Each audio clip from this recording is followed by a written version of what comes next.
નમસ્કાર દર્શક મિત્રો, સ્કાયનેટ મીડિયામાં આપનું સ્વાગત છે।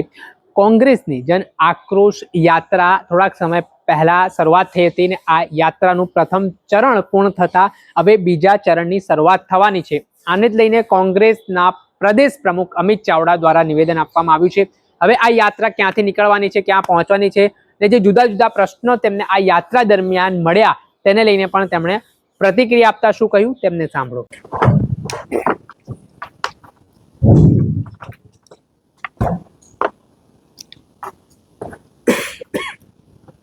આજની પ્રેસ વાર્તામાં અમારી સાથે ખાસ ઉપસ્થિત વિધાનસભા કોંગ્રેસ પક્ષના અમારા નેતા આદરણીય તુષારભાઈ ચૌધરી, પ્રદેશ કોંગ્રેસ સમિતિના અમારા મુખ્ય પ્રવક્તા આદરણીય મનીષભાઈ, પ્રદેશ સમિતિના પ્રવક્તાશ્રીઓ આદરણીય હેમાંગભાઈ રાવલ, ભાઈ અમિતભાઈ નાયક, હિરેનભાઈ બેનકર અને આપ સૌ પત્રકાર મિત્રોનું આ પ્રેસ વાર્તામાં હાર્દિક સ્વાગત કરીએ છીએ। ગુજરાતની જનતા પોતાના પડસેવાના પૈસા ટેક્સ રૂપે ગુજરાતની તિજોરીમાં જમા કરાવે છે। દર વર્ષે આ પૈસામાંથી રાજ્ય સરકારનું બજેટ બને છે અને જે ગુજરાતમાં 3 દાયકાના ભારતીય જનતા પાર્ટીના શાસનમાં જે ભ્રષ્ટાચાર છે, ગેરવહીવટ છે, જે લોકોને અન્યાય થાય છે, ભેદભાવનો ભોગ બનવું પડે છે, ત્યારે ગુજરાતની જનતાના પ્રશ્નો, સમસ્યાઓ, સરકારનો ભ્રષ્ટાચાર, ગેરવહીવટ, સરકારનો ભેદભાવ, લોકોની જે તકલીફ છે, પીડા છે, જે દર્દ છે, જે આક્રોશ છે, એને વાચા આપવા માટે જે જનતાનો કોલ કહેવાય, એટલે જનતાનો અવાજ, એ જનાક્રોશ યાત્રાની શરૂઆત પ્રદેશ કોંગ્રેસ સમિતિ દ્વારા કરવામાં આવી। એના પહેલા ચરણમાં આપ સૌ જાણો છો 21 નવેમ્બરથી શરૂઆત થઈ ધીમા ખાતેથી અને 3 ડિસેમ્બરે બેચરાજી ખાતેનું સમાપન થયું। આ પ્રથમ ચરણ જનાક્રોશ યાત્રા ઉત્તર ગુજરાતના બધા જ જિલ્લાઓમાં ભ્રમણ કર્યું। ખાસ કરીને 7 જિલ્લાઓમાં ભ્રમણ કરીને યાત્રા બેચરાજી ખાતે જ્યારે સમાપન થયું ત્યારે 1300 કિલોમીટરની આ યાત્રાનું ભ્રમણ થયું।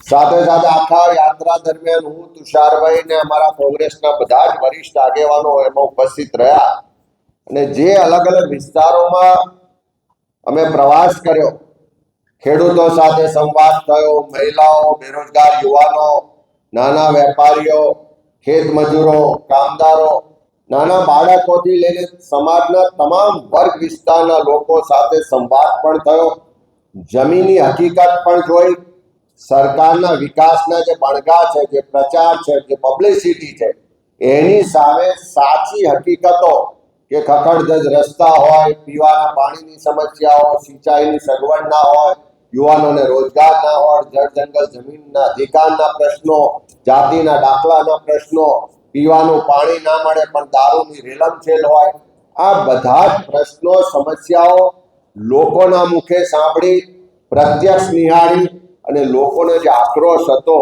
એ આ યાત્રા દરમિયાન વ્યક્ત પણ થયો।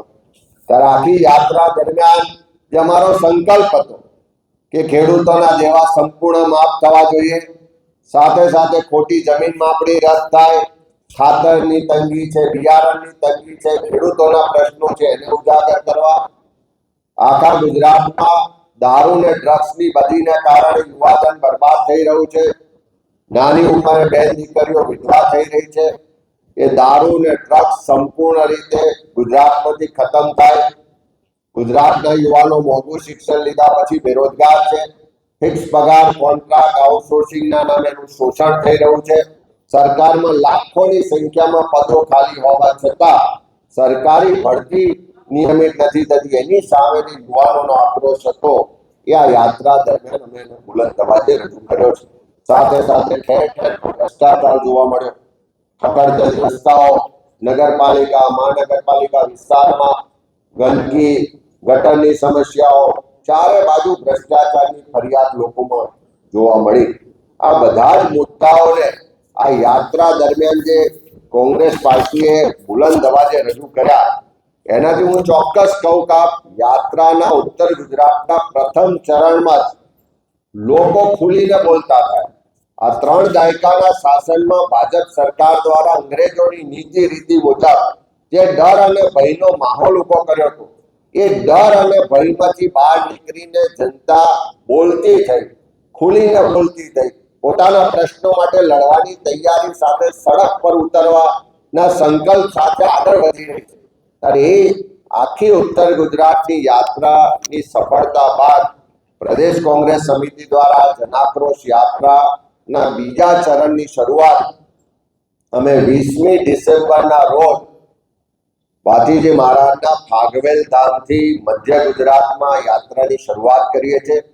જનાક્રોશ યાત્રાનું આ બીજું ચરણ એટલે કે મધ્ય ગુજરાતની શરૂઆત 20 તારીખે ફાગવેલ ખાતેથી શરૂ થશે અને 6 તારીખે 6 જાન્યુઆરી દાહોદ ખાતે ગુરુ ગોવિંદજીની ભૂમિ પર કંબોઈ ધામમાં એનું સમાપન કરવામાં આવશે. આ બીજા ચરણની મધ્ય ગુજરાતની જનાક્રોશ યાત્રામાં લગભગ જે જિલ્લાઓનો સમાવેશ થવાનો, ખેડા જિલ્લાથી શરૂઆત કરી અને આણંદ જિલ્લો, વડોદરા જિલ્લો, છોટાઉદેપુર, પંચમહાલ, મહીસાગર અને દાહોદ, એટલે મધ્ય ગુજરાતના 7 જિલ્લાઓમાં યાત્રા ભ્રમણ કરશે. 3 મહાનગરપાલિકા વિસ્તારમાં યાત્રા ભ્રમણ કરશે. લગભગ 55 તાલુકા અને 37 જેટલી નગરપાલિકા વિસ્તારમાંથી આ યાત્રાઓ ભ્રમણ કરી અને લોકોના પ્રશ્નોને અમે બુલંદ અવાજે રજૂ કરીશું. આ આખી મધ્ય ગુજરાતની જનાક્રોશ યાત્રાનો જે અત્યારે જે સંભવિત રૂટ છે, લગભગ 1400 કિલોમીટર આ યાત્રા મધ્ય ગુજરાતમાં ભ્રમણ કરવાની છે. અને જે મધ્ય ગુજરાતના લોકોની ફરિયાદો છે, પ્રશ્નો છે, જે સમસ્યાઓ છે, જે ભ્રષ્ટાચાર છે, જેમ કે મધ્ય ગુજરાતમાં ખાસ કરીને આદિવાસી વિસ્તારોમાં મનરેગામાં કરોડો રૂપિયાનો ભ્રષ્ટાચાર થયો, સાબિત પણ થઈ ચૂક્યું. હજુ પણ કેટલાક લોકો જેલમાં ગયા, કેટલાક લોકો આજે પણ ખુલ્લેઆમ ફરી રહ્યા. ભાજપના હોદ્દેદારો સામે કરોડો રૂપિયાના આક્ષેપ હોવા છતાં કોઈ કાર્યવાહી થતી નથી.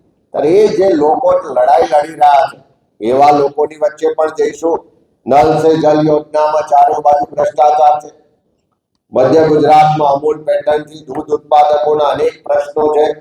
અનેક વિસ્તારમાં પીવાના પાણીની સમસ્યાઓની ફરિયાદ છે, સિંચાઈના પ્રશ્નો છે, સાથે સાથે ખેડૂતોની સમસ્યાઓ છે. નગરપાલિકા, મહાનગરપાલિકા વિસ્તારમાં ભ્રષ્ટાચારના વ્યાપક પ્રમાણમાં પ્રશ્નોને રજૂઆતો છે. વડોદરા જેવું મહાનગર હોય કે જ્યાં આગળ પૂરને કારણે દર વર્ષે શહેર બરબાદ થઈ જાય છે. કરમસદ હોય તો જે સરદાર સાહેબની કર્મભૂમિ છે, એના પોતાની ઓળખના પ્રશ્નો માટે લોકો લડી રહ્યા છે. આ તમામ લોકોના પ્રશ્નોને પણ આ યાત્રા દરમિયાન સાંભળીશું.